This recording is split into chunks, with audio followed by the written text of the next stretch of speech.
গতকাল বুধবার বিকালে বাংলাদেশ জামায়াতে ইসলামী বাঘারপাড়া উপজেলার শাখার উদ্যোগে দায়িত্বশীল সমাবেশ অনুষ্ঠিত হয়েছে।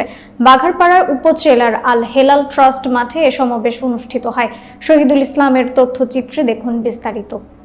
উপজেলা আমির অধ্যাপক রফিকুল ইসলামের সভাপতিত্বে প্রধান অতিথি হিসেবে উপস্থিত ছিলেন বাংলাদেশের জামায়াতে ইসলামীর কেন্দ্রীয় মজলিসের শুরা সদস্য যশোর জেলা আমির নেতা অধ্যাপক গোলাম রসুল। বিশেষ অতিথি হিসেবে উপস্থিত ছিলেন বিশিষ্ট ইসলামী চিন্তাবিদ ও মুফাসসিরে কুরআন অধ্যাপক ডক্টর মুহাম্মদ ফজলুল হক সহ জেলা ও উপজেলা নেতৃবৃন্দ উপস্থিত ছিলেন। সমাবেশে প্রধান অতিথি বলেন, বৈষম্য বিরোধী ছাত্র আন্দোলনে শহীদদের মাগফিরাত কামনা ও ফ্যাসিবাদের পতনের মাধ্যমে একটি কল্যাণ রাষ্ট্র প্রতিষ্ঠায় সকলকে ঐক্যবদ্ধভাবে আগামী নির্বাচনে জামায়াতে ইসলামীর হাতকে শক্তিশালী করার আহ্বান জানান এবং সর্বস্তরে কাজ বৃদ্ধির জন্য নেতৃবৃন্দের ময়দানে পড়ে থেকে বিজয় ছিনিয়ে আনতে সকলকে উৎসাহ প্রদান করেন।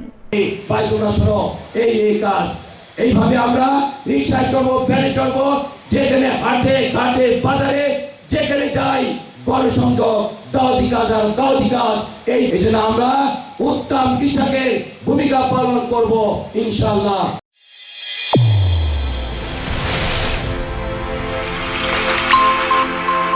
চ্যানেল A1 হৃদয়ের স্পন্দন।